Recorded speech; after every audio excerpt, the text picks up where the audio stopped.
No no no no no no Bhagyalakshmi madam ಅವರೇ ಇವ್ರ wife.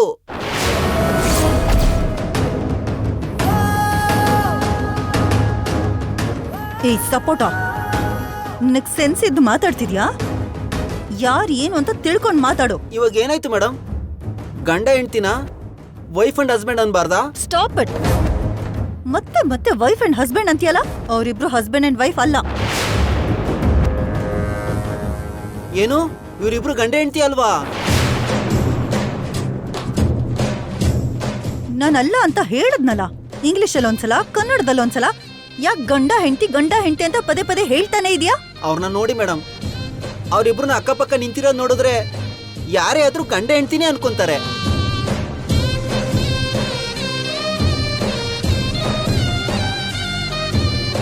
ಅವ್ರಿಬ್ರು ನಂಗೆ ನೋಡ್ತಾ ಇದ್ರೆ ಏನಕ್ಕೋ ಮೇಡ್ ಫಾರ್ ಈಚ್ ಅದರ್ ತರ ಅನಿಸ್ತಾ ಇದ್ದಾರೆ. ಏನು ಮೇಡ್ ಫಾರ್ ಈಚ್ ಅದರ? ನಿನ್ ಕಣ್ಣೇನಾದ್ರೂ ಕಾಗೆ ಎತ್ಕೊಂಡು ಹೋಗಿದ್ಯಾ? ಇಲ್ದಿದ್ರೆ ಏನಾದ್ರೂ ಕುಡ್ದು ಗಿಡ್ದು ಮಾತಾಡ್ತಿದ್ಯಾ? ಅವರು ವೈಫ್ ಅಂಡ್ ಹಸ್ಬೆಂಡ್ ಅಲ್ಲ, ಅವರು ಕಪಲ್ ಅಲ್ಲ, ಮೇಡ್ ಫಾರ್ ಈಚ್ ಅದರ್ ಅಂತೂ ಅಲ್ವೇ ಅಲ್ಲ. ಅಂಡರ್ಸ್ಟ್ಯಾಂಡ್? ಅಂದ್ರೆ ಅದು ಸಪೋಟ, ಅವಳಾಗ್ಲಿಂದ ಹೇಳ್ತಿದ್ದಾಳೆ ತಾನೆ, ಇನ್ನೂ ಯಾಕೆ ಇರಿಟೇಟ್ ಮಾಡ್ತಿದ್ಯಾ? ಮಿತ್ರ, ನೀನು ನಾನು ಒಂದ್ ರೂಮಲ್ಲಿ ಇರೋಣ. ಭಾಗ್ಯಲಕ್ಷ್ಮಿ ಒಂದ್ ರೂಮಲ್ಲಿ ಇರ್ತಾಳೆ. ನಿನಗೆ ಓಕೆ ಅಲ್ವಾ? ಮಿತ್ರ ಸರ್, ನೀವು ಮನೀಷಾ ಮೇಡಮ್ ಒಂದೇ ರೂಮಲ್ಲಿ ಇರೋದಂದ್ರೇನು ತಪ್ಪಲ್ವಾ? ಏಯ್ ಭಾಗ್ಯಲಕ್ಷ್ಮಿ, ನಿನ್ ಲಿಮಿಟ್ಸ್ ಅಲ್ಲಿ ನೀನಿರು. ಇದೆಲ್ಲ ನಿನಗ್ಯಾಕ್ ಬೇಕು? ಹಾಗಲ್ಲ ಮೇಡಮ್, ನೀವಿನ್ನೂ ಮದ್ವೆ ಆಗದೆ ಇರೋರು. ಸರ್ ಮದ್ವೆ ಆಗಿರೋ ಗಂಡ್ಸು, ಇನ್ನೊಬ್ರಿಗವ್ರು ಗಂಡ. ಹಾಗಿದ್ಮೇಲೆ ಅವ್ರ ರೂಮಲ್ಲಿ ನೀವ್ ಹೇಗಿರ್ತೀರಾ? ನೀವು ಅವ್ರ ರೂಮಿಗಷ್ಟೇ ಹೋಗ್ತಿದೀನಿ ಅಂದ್ಕೋತಿದ್ದೀರೇನೋ, ಆದ್ರೆ ಅವ್ರ ಜೀವನದಲ್ಲಿ ಕೂಡ ಹೋಗ್ತಿದ್ದೀರಾ. ಅಗ್ನಿ ಸಾಕ್ಷಿಯಾಗಿ, ಪಂಚಭೂತದ ಸಾಕ್ಷಿಯಾಗಿ, ಬಂಧುಗಳ ಸಾಕ್ಷಿಯಾಗಿ ಮದ್ವೆ ಆಗಿರೋ ಇಬ್ರು ಗಂಡ ಹೆಂಡತಿ ಮಧ್ಯೆ ಹೋಗೋದು ತುಂಬಾ ಪಾಪ ಮೇಡಮ್. ಅವ್ರ ಸಂಸಾರದಲ್ಲಿ ತಲೆ ಹಾಕೋದು ತುಂಬಾ ಅನ್ಯಾಯ. ಭಾಗ್ಯಲಕ್ಷ್ಮಿ, ನೀನ್ ಬಾಯಿಗೆ ಬಂದಿದ್ನ ಹೇಳ್ಬೇಡ. ನಿನಗ್ ಗೊತ್ತಿಲ್ದಿರೋ ವಿಷಯ ಮಾತಾಡ್ಬೇಡ. ಮನೀಷಾ, ಈಗ ಇದ್ರ ಬಗ್ಗೆ ಆರ್ಗ್ಯುಮೆಂಟ್ ಯಾಕೆ? ಅವಳ ಪಾಪ ಒಬ್ಳೆ ಹೇಗಿರ್ತಾಳೆ ಹೇಳು? ನೀನು ಅವಳ ಜೊತೆಗೆ ಇರೋ, ನಾನು ಸಪ್ರೇಟ್ ಆಗಿರ್ತೀನಿ. ಹಾಗಲ್ಲ ಮಿತ್ರ, ಇಷ್ಟು ದೂರ ಬಂದ್ಮೇಲೆ ಕೂಡ ನಮಗಿಷ್ಟ ಆದ್ರೂ ಪ್ರೈವೇಸಿ ಇಲ್ದೇ ಇದ್ರೆ ಹೇಗೆ?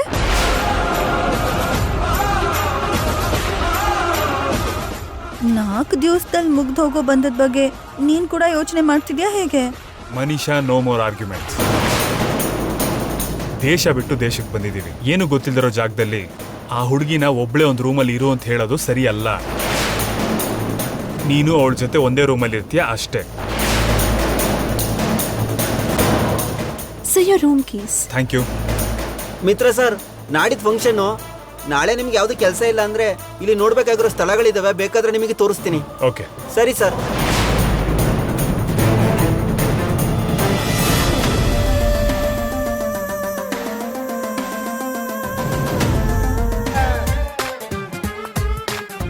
ಅವರಿಬ್ರು ಮೇಡ್ ಫಾರ್ ಈಚ್ ಅದರ್ ಅಂದಿದ್ದಕ್ಕೆ ನೀವೇಕೆ ಇಷ್ಟು ಕೋಪ ಮಾಡ್ಕೊಂಡ್ರಿ?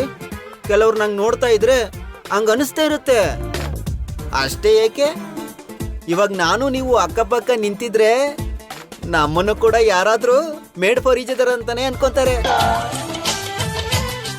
ನೀನ್ ಸ್ವಲ್ಪ ಲಿಮಿಟ್ಸ್ ಕ್ರಾಸ್ ಮಾಡ್ತಿದ್ಯಾ. ಕ್ರಾಸ್ ಮಾಡಿದ್ರೆ ಕಟ್ಟು ಮಾಡಿ ಬಿಸಾಡ್ತೀನಿ.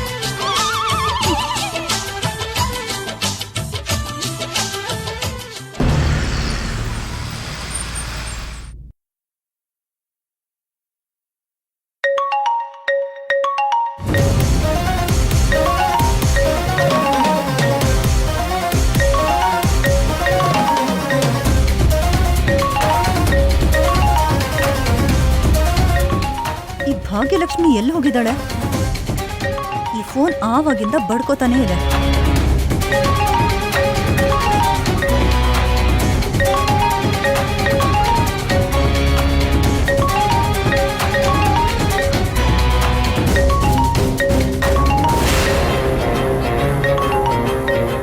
ಆವಾಗ್ಲಿಂದ ನಿನ್ ಫೋನ್ ರಿಂಗ್ ಆಗ್ತಾನೇ ಇದೆ. ಅದೇನೋ ಫಸ್ಟ್ ಅಟೆಂಡ್ ಮಾಡು. ಹಾ, ಓಕೆ ಮೇಡಮ್.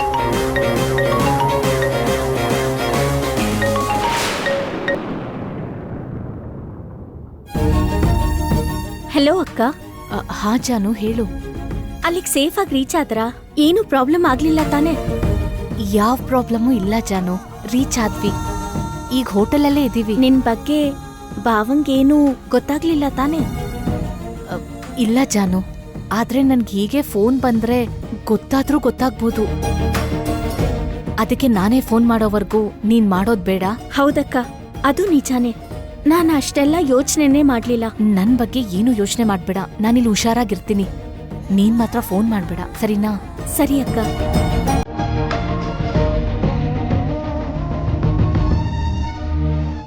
ಅಲ್ಲಿ ಕ್ಲೈಮೇಟ್ ಹೇಗಿದೆ ಕಂದ? ಚೆನ್ನಾಗೇ ಇದೆ ಮಾಮ್, ಆದ್ರೆ ಸ್ವಲ್ಪ ಚಳಿ ಜಾಸ್ತಿನೇ ಇದೆ. ಅಲ್ಲಿ ಇಂಡಿಯನ್ ರೆಸ್ಟೋರೆಂಟ್ಸ್ ಯಾವ್ದಾದ್ರು ಇದ್ರೆ ಅಲ್ಲಿಂದನೇ ಊಟ ತರಿಸ್ಕೊಂಡು ಆಯ್ತಾ? ಬೇರೆ ಯಾವ್ದೋ ಫುಡ್ ಎಲ್ಲ ನಿನಗೆ ಸೆಟ್ ಆಗಲ್ಲ ಅನ್ಸುತ್ತೆ. ಸರಿ ಮಾಮ್.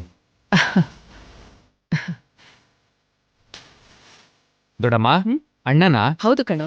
ದೊಡ್ಡಪ್ಪ, ಮಾಮ್, ಅಜ್ಜಿ, ಎಲ್ರು ಬನ್ನಿ, ಅಣ್ಣ ವಿಡಿಯೋ ಕಾಲ್ ಮಾಡಿದಾನೆ. ಎಲ್ಲರೂ ನಿನ್ ಬಗ್ಗೆನೇ ಯೋಚಿಸ್ತಾ ಇದ್ರು. ಅಲ್ಲೆಲ್ಲ ಕಂಫರ್ಟಬಲ್ ಆಗಿದ್ಯಾ? ಎಲ್ಲ ಚೆನ್ನಾಗಿದೆ ಡ್ಯಾಡ್.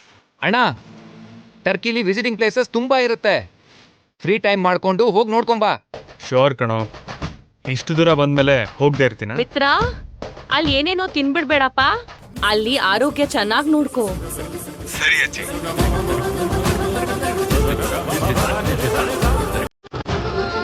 ಮಾಮ್, ಎಲ್ಲರೂ ಇದ್ದೀರಾ, ಆದ್ರೆ ಭಾಗ್ಯ ಕಾಣಿಸ್ತಿಲ್ವಲ್ಲ? ಭಾಗ್ಯ ಅವಳ ತವ್ರ ಮನೆಗೆ ಹೋಗಿದ್ದಾಳ ಮಿತ್ರ. ನಿಂಗ್ ಗೊತ್ತಲ್ಲ ಮಿತ್ರ, ಭಾಗ್ಯ ಒಂದ್ ಕಡೆ ಸುಮ್ನೆ ಇರಲ್ವಲ್ಲ, ಅದಕ್ಕೆ ನೀನಲ್ಲಿ ಹೋದ್ಮೇಲೆ ಅವಳ ತವ್ರ ಮನೆಗೆ ಹೋಗ್ಬಿಟ್ಲು. ದೇವಯಾನಿ, ಅಲ್ಲಿಗೆ ಹೋಗಿರೋ ಮಿತ್ರಂಗೂ ಈ ಕಂಪ್ಲೇಂಟ್ಸ್ ಎಲ್ಲ ಹೇಳೋ ಅಗತ್ಯ ಇದೆಯಾ? ಅವನೊಂದ್ ಸ್ವಲ್ಪ ಆರಾಮಾಗಿರೋದಕ್ ಬಿಡಿ. ನೋಡು ಮಿತ್ರ, ನೀನ್ ಇಂಡಿಯಾಗ್ ಬಂದ್ಮೇಲೆ ಈ ಕೋಳಿ ಜಗಳ ನೋಡೋದು ಕೇಳೋದು ಇದ್ದಿದ್ದೆ. ಅಲ್ಲಾದ್ರೂ ಸ್ವಲ್ಪ ಚೆನ್ನಾಗಿ ಎಂಜಾಯ್ ಮಾಡ್ಕೊಂಡ್ ಬಾರೋ. ಇಲ್ಲಿಗೆ ಬಂದ್ಮೇಲೆ ಈ ಗಲಾಟೆಗಳು ಸಮಸ್ಯೆಗಳು ಹೇಗೂ ತಪ್ಪಲ್ಲ, ಸರಿನಾ? ಸರಿ ಡ್ಯಾಡ್. ಓಕೆ ಮಾಮ್, ಬಾಯ್. Take care, ಬಾಯ್ ಕಂದ. ಬಾಯ್ ಎವ್ರಿ ಬಾಯ್ ಕಂದ, ಬಾಯ್. ಬಾಯ್ ಬಾಯ್ ಬಾಯ್. ನಾನು ಹೇಗೂ ಇಲ್ಲ ಅಂತ ಭಾಗ್ಯ ಅವಳ ತವ್ರಿಗೆ ಹೋಗಿರ್ಬೇಕು.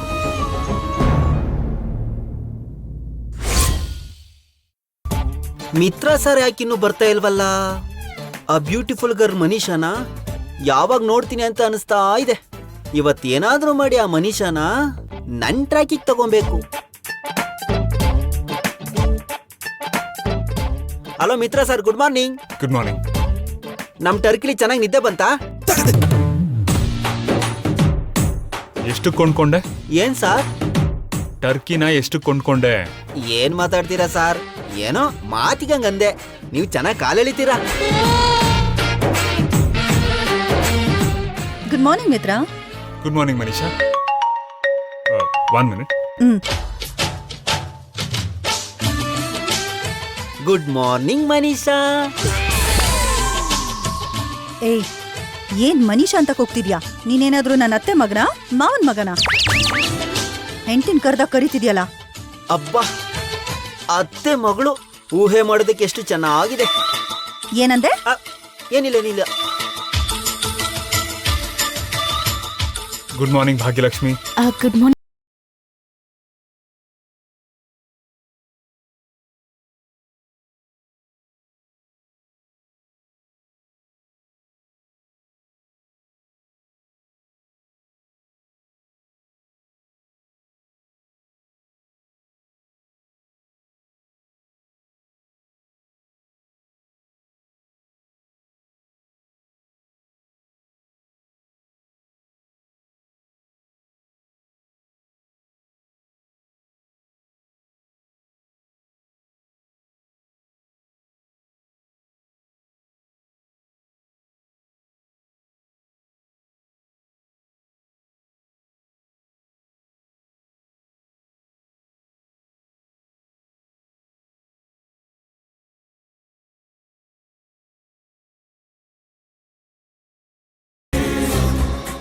ಯಾವ ಕಡೆಯಿಂದ ಏನ್ ಗಂಡಾಂತರ ಬರುತ್ತೋ, ಯಾವ ಅಪಾಯ ಎಲ್ಲಿ ಕಾಯ್ತಿದ್ಯೋ, ಯಾವುದೇ ಪರಿಸ್ಥಿತಿಲೂ ಒಂದ್ ಕ್ಷಣ ಕೂಡ ಮಿತ್ರ ಅವ್ರನ್ನ ಬಿಡ್ಬಾರ್ದು, ಕಾಪಾಡ್ಕೋಬೇಕು.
It's really beautiful. I loved it. ನಿನಗೆ ಇಷ್ಟ ಆಗುತ್ತೆ ಅಂತ ಇಲ್ಲಿ ಕರ್ಕೊಂಬಂದೆ ಮನೀಷಾ. ಇವನೇನು ಓವರ್ ಸ್ಮಾರ್ಟ್ ಆಗಿ ಆಡ್ತಿದ್ದಾನಲ್ಲ. ಸಪೋಟ, ಆ ಹೆಸರೇನು ಹಾಗಿದೆ? ಚಿಕ್ಕೋನಿದ್ದಾಗ ನಮಗೆ ಸಪೋಟ ತೋಟಗಳಿದ್ವು ಮನೇಶಾ. ಅದಕ್ಕೆ ನಾನು 3 ಹೊತ್ತು ಸಪೋಟೋನೇ ತಿಂತಾ ಇದ್ದೆ. ನಮ್ಮ ಅಮ್ಮ ನನಗೆ ಅದನ್ನೇ ಹೆಸರಿಟ್ಟಿದ್ದಾಳೆ. ಅದು ಇವಾಗ ಪರ್ಮನೆಂಟ್ ಆಗೋಗಿದೆ. ನೀನು ನಿನ್ ಸಪೋಟ ಸ್ಟೋರಿ, ನಿನ್ ಹೆಸರಿನ ಹಿಂದೆ ಏನೋ ದೊಡ್ಡ ಸ್ಟೋರಿ ಇದೆ ಅನ್ಕೊಂಡಿದ್ದೆ. ಈ ಡಬ್ಬಾ ಸ್ಟೋರಿ ಅಂತ ಗೊತ್ತಿಲ್ಲದೆ ಕೇಳ್ಬಿಟ್ಟೆ. ಮಿತ್ರ, ಈ 2-3 ದಿನನ ಖಂಡಿತ ವೇಸ್ಟ್ ಮಾಡ್ಕೊಳಲ್ಲ. ತಿರುಗಿ ಹೋಗೋದ್ರಲ್ಲಿ ನೀನ್ ನನ್ನ ಹಿಂದೆ ಬರೋ ಹಾಗೆ ಮಾಡ್ತೀನಿ. ಮತ್ತೆ ಮನೀಷಾ ಮನೀಷಾ ಅಂತ ನನ್ನ ಹೆಸರೇ ಹೇಳೋ ಹಾಗೆ ಮಾಡ್ತೀನಿ. ಏನೋ ಒಂಥರ ಮ್ಯಾಜಿಕ್ ಮಾಡಿ ನಿನ್ನ ನನ್ನ ದಾರಿಗೆ ತಂದ್ಕೋತೀನಿ.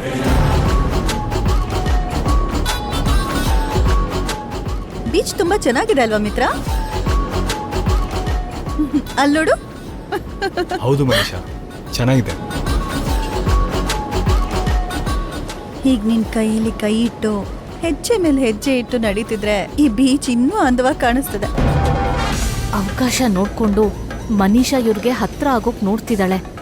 ಮೊದ್ಲೇ ಯಾವ ಗಂಡಾಂತರ ಎಲ್ಲಿಂದ ಬರುತ್ತೋ ಗೊತ್ತಾಗ್ತಿಲ್ಲ. ಈ ಸಮಯದಲ್ಲಿ ಮನೀಷಾ ಮಿತ್ರ ಅವ್ರ ಜೊತೆ ಇರೋದು ಅವರಿಗೆ ಒಳ್ಳೇದಲ್ವೇನೋ. ಮಿತ್ರ, ನಿನ್ ಜೊತೆ ಇಲ್ಲಷ್ಟೇ ಅಲ್ಲ, ಎಲ್ಲಿಗೆ ಹೋದ್ರು ಆ ಪ್ಲೇಸ್ ನನಗೆ ಮೆಮೊರೇಬಲ್ ಪ್ಲೇಸ್ ಆಗಿ ಜೀವನ ಪೂರ್ತಿ ನೆನಪಿರತ್ತೆ. ಸರ್, ಪ್ರತಿಭಾ ಕನ್ಸ್ಟ್ರಕ್ಷನ್ಸ್ ಇಂದ ಮೇಲ್ ಬಂದಿದೆ, ನೋಡಿದ್ರಾ? ನಾನೇನು ನೋಡಿಲ್ವಲ್ಲ. ಮೆಟೀರಿಯಲ್ ವಿಷಯಕ್ಕೆ ಏನೋ ಇಶ್ಯೂ ಇದೆ ಅಂತ ಅವರು ಮೇಲ್ ಮಾಡಿದ್ರು ಸರ್. ಒಂದ್ಸಲ ನೋಡ್ತೀರಾ? ಓಕೆ ಮನೀಷಾ, 1 ನಿಮಿಷ ಇರು. ಮಿತ್ರನ ಒಳ್ಳೆ ರೊಮ್ಯಾಂಟಿಕ್ ಮೂಡಿಗೆ ತಗೊಂಡು ಹೋಗೋಣ ಅನ್ಕೊಂಡ್ರೆ ಈ ಭಾಗ್ಯಲಕ್ಷ್ಮಿ ಶಿವಪೂಜೆಯಲ್ಲಿ ಕರಡಿ ಬಿಟ್ಟ ಹಾಗೆ ಅಡ್ಡ ಬಂದ್ಬಿಟ್ಲು. ಇದೆಲ್ಲ ಬೇಕು ಅಂತ ಮಾಡ್ತಿದ್ದಾಳಾ ಇಲ್ಲ ಗೊತ್ತಿಲ್ಲದೆ ಮಾಡ್ತಿದ್ದಾಳಾ? ಛೇ, ಹೌದಲ್ವಾ? ನಾನು ಮಾತಾಡ್ತೀನಿ.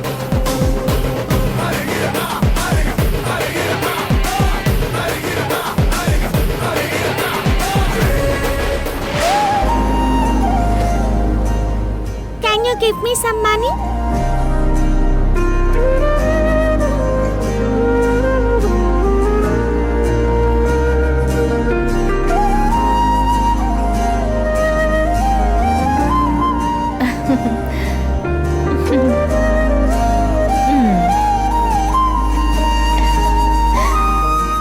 High five to you.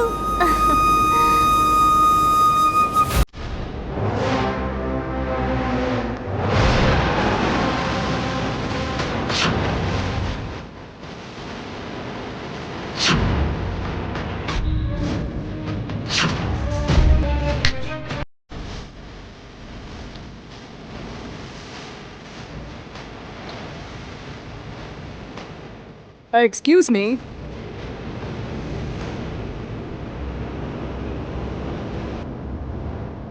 Yes? I think your husband is in danger. You must put all effort and save him. ಯಾರಿವರು?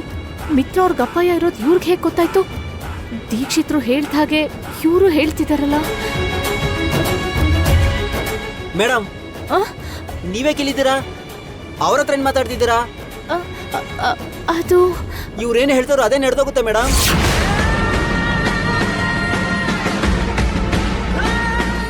ಒಂದ್ಸರಿ ನನ್ನ ನೋಡಿ ಹುಡುಗಿರ್ ಕೈಲಿ ಒದೆ ತಿಂತೀಯಾ ಅಂದಿದ್ರು. 5 ನಿಮಿಷದಲ್ಲಿ ಹಾಗೆ ನಡೆದೋಯ್ತು. ಈ ಅಮ್ಮ ತುಂಬಾ ಡೇಂಜರ್ ಮೇಡಮ್. ಬನ್ನಿ ಮೇಡಮ್. ಅಯ್ಯಪ್ಪ, ನಾನಂತ ಹೊಟ್ಟೋಗ್ತೀನಿ.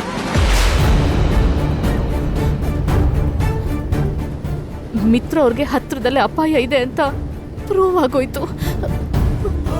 ಆ ಅಪಾಯ ಯಾವ ಕಡೆಯಿಂದ ಬರ್ಬೋದು, ಯಾರಿಂದ ಆಗ್ಬೋದು?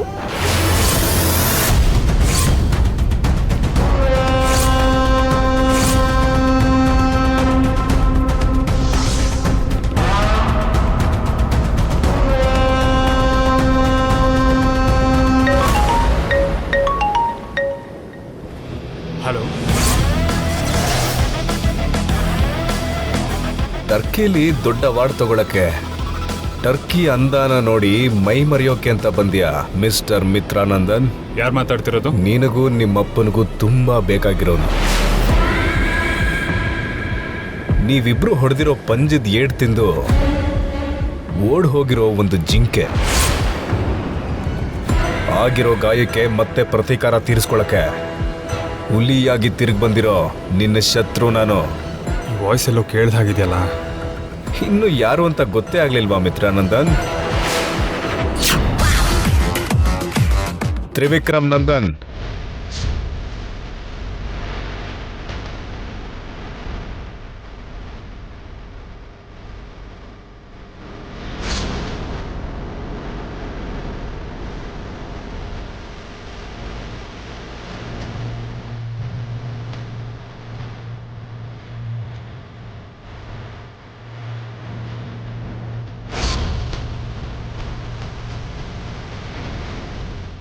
ಏನಿದು ಪ್ರವೀಣ್ ಮಿಠಲ್, ಬೆಳಿಗ್ಗೆ ಬೆಳಿಗ್ಗೆ ನನ್ನ ಹೆಸರನ್ನು ಜಪ ಮಾಡ್ತಾ ಇದೆಯಾ? ಕಾಫಿ ಕುಡಿತೀಯಾ, ಟೀ ಕುಡಿತೀಯಾ? ನಿನ್ನ ರಕ್ತ ಕುಡಿತೀನಿ. ಏಯ್, ಏಯ್ ತ್ರಿವಿಕ್ರಮ್, ನೀನು ನಿನ್ನ ಮಗ ಸೇರಿ ನನ್ನ ಬಿಸ್ನೆಸ್ ಲೈಸೆನ್ಸ್ ಪೂರ್ತಿ ಕ್ಯಾನ್ಸಲ್ ಆಗೋ ಹಾಗೆ ಮಾಡ್ತೀರಾ. ನನ್ನ ಫ್ಯಾಕ್ಟ್ರಿನೇ ಸೀಸ್ ಮಾಡಿಸ್ತೀರಾ. ನಾನು ಸೊಸೈಟಿಲೇ ತಲೆ ಎತ್ತಕ್ಕಾಗ್ದಿರೋ ಪರಿಸ್ಥಿತಿ ತಂದಿಟ್ರಲ್ಲ. ನೋಡು ಪ್ರವೀಣ್ ಮಿಠಲ್, ಯಾರು ಯಾರಿಗೂ ಬೇಕು ಅಂತ ಏನೂ ಮಾಡೋದಿಲ್ಲ. ಸ್ವಾರ್ಥನ ಯೋಚಿಸ್ದೆ, ಸ್ವಂತ ಲಾಭಕ್ಕೋಸ್ಕರ ಮಾಡಿದೆ. ನಿಷ್ಠೆ ಇಲ್ದಿರೋ ಪ್ರಾಜೆಕ್ಟ್ಗಳಿಂದ ಪ್ರಜೆಗಳ ಜೀವದ ಜೊತೆ ಆಟ ಆಡಿದೆ. ಅದಕ್ಕೆ ನಿನಗೆ ದುಸ್ಥಿತಿ. ವ್ಯಾಪಾರ ಮಾಡೋದು ಲಾಭಕ್ಕೋಸ್ಕರ, ಜನಗಳಿಗೆ ಒಳ್ಳೇದು ಮಾಡಕ್ಕಲ್ಲ. ಅದೇ ನೀನ್ ಮಾಡಿದ ತಪ್ಪು ಪ್ರವೀಣ್ ಮಿತ್ತಲ್.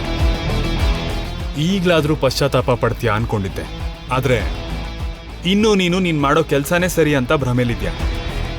ಇನ್ನೀನ್ ಯಾವತ್ತಿಗೂ ಉದ್ಧಾರ ಆಗಲ್ಲ. ಉದ್ಧಾರ ಆಗೋದಲ್ಲ, ಬ್ರಹ್ಮಾಂಡವಾಗಿ ಬೆಳೆದು ತಿರುಗಿ ವಾಪಸ್ ಬರ್ತೀನಿ. ನೀವಿಬ್ರು ನನಗೆ ಮಾಡಿರೋ ಅನ್ಯಾಯಕ್ಕೆ ಪ್ರತೀಕಾರ ತೀರಿಸ್ಕೋತೀನಿ. ಈ ಪ್ರವೀಣ್ ಮಿಟ್ಟಲ್ನ ಯಾಕಾದ್ರೂ ಎದುರಾಕೊಂಡ್ವಿ ಅಂತ ನೀವು ಪ್ರತಿ ಕ್ಷಣನೂ ಹೆದರೋ ಹಾಗೆ ಮಾಡ್ತೀನಿ. All the very best.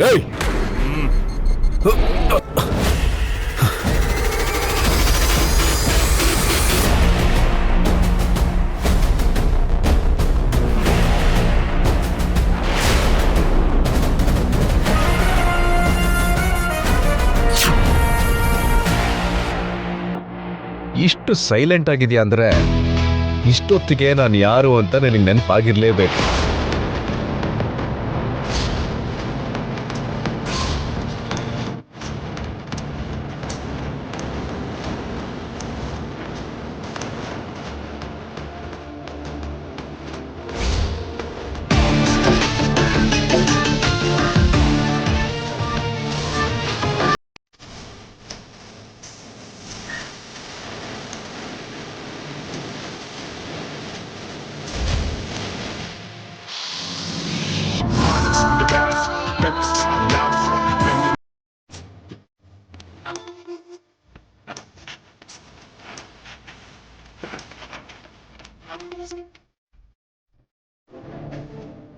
ನಾನು ಹೇಳಿರೋ ಪ್ರತಿಯೊಂದು ಮಾತು ನಿಜ ಆಗುತ್ತೆ. Wait and watch.